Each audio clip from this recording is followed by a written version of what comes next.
Snowdrops are looking lovely in the sunshine today. Unfortunately, I'm here for the damaged tree though.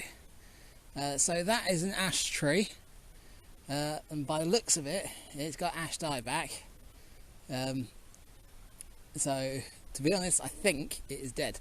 So the best thing to do is cut the entire thing down to ground level. If it's alive and the roots are healthy, it will re-sprout.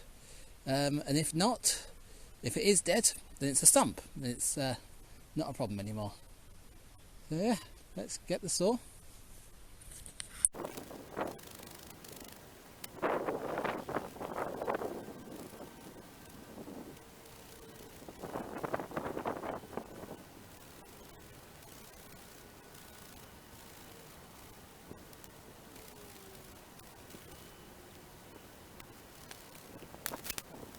Thought it might be nice just to do it old style using a handsaw.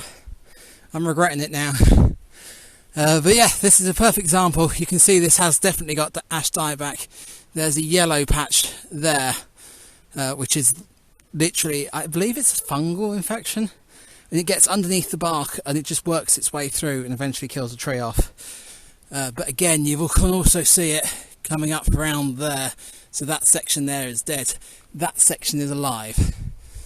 So with ash dieback, it's just going to continue to spread. So yeah, this was the best thing to do. Well, maybe not the handsaw, but cutting it down was. Oh well, right. Let's carry on, get the last little bit.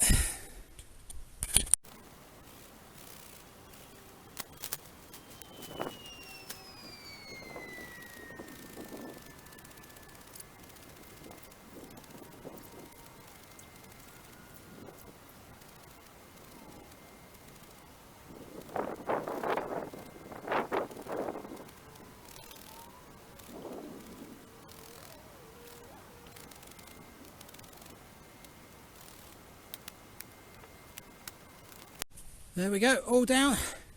If I say about doing it by hand again, remind me of this video. I'm not doing that again. There we go, all tidy. Looks a lot better.